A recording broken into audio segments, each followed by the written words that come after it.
individualismo, ambição, perda dos valores, desagregação da família, degradação do meio ambiente. Assim é o mundo no século XXI. A maneira de nos relacionarmos com esta realidade cheia de conflitos depende de nossa atitude ética e de nosso comportamento moral.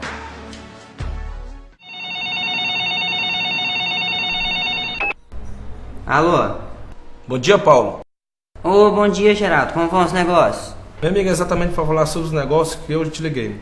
Já tínhamos fechado um pré-contrato com a empresa, mas na última hora você contratou uma outra empresa para executar o serviço?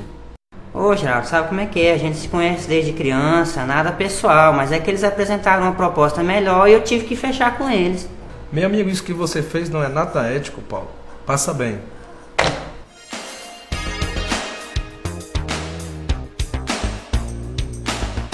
Dona Karina, faz uma ligação pro meu filho, por favor, que eu tenho que resolver um problema. Tudo bem. Vem lá.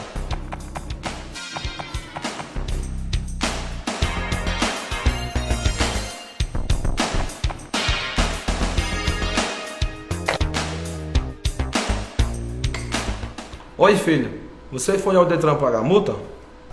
Olha só, pai, eu fui lá, dei um jeitinho lá com o fiscal, né? E quebrei a multa. Eu dei um troco lá pra ele, tá? Não foi isso que você aprendeu em casa. Você tomou uma atitude muito imoral. Depois a gente conversa. Tchau.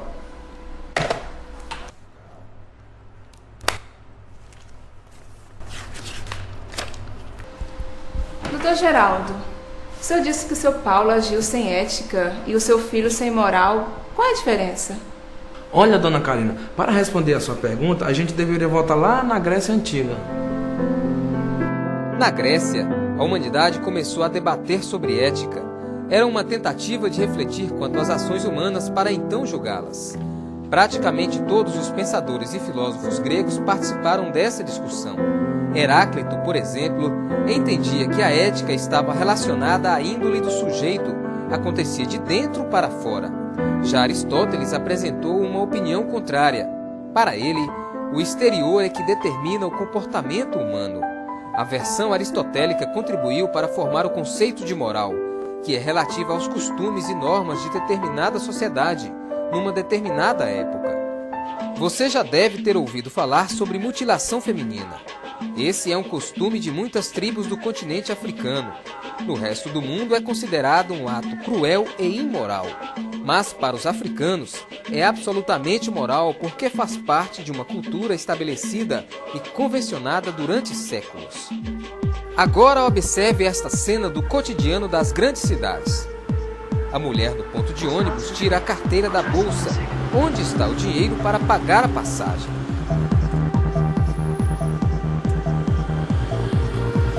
Ao se levantar, esquece a carteira no assento. Os dois homens percebem.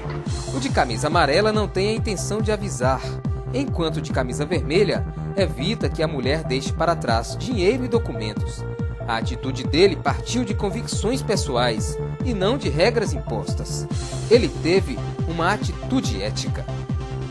Não dá para falar de ética no Brasil sem mencionar a classe política. Tanto são os escândalos protagonizados por alguns políticos nos últimos anos que eles viraram exemplo a não ser seguido. Mas qual é a parcela de responsabilidade do eleitor na falta de ética na política? Questão de ordem, presidente. Temos toda a responsabilidade pelo que nossos políticos fazem, porque somos nós quem nos elegemos, somos nós que devemos vigiá-los, né? Temos que seguir os seus passos, temos que ficar por dentro do que fazem, dos votos que eles fazem no todo o legislativo, no executivo. Somos nós os responsáveis por isso.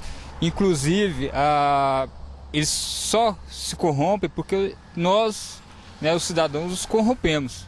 Ele tem participação, até porque nós somos responsáveis por grande parte das coisas, né?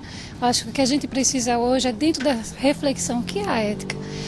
E o que contribui não ser uma pessoa que traz a ética na sua vida pessoal, na sua vida profissional, na vida política, na vida social. Acho que quando a gente passa como cidadão a refletir a importância da ética na nossa vida, a gente descobre então que ser uma pessoa de moral, uma pessoa de princípios éticos, faz com que eu também seja um bom cidadão e que eu eleja também um bom cidadão.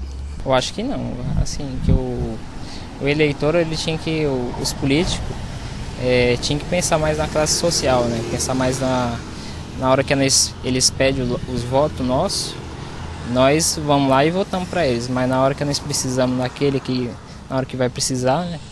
Daí nós vamos ver. Não é culpa só do eleitor e não é culpa do político. É um processo generalizado que precisa ser resgatado. Então, desde o princípio, começou errado.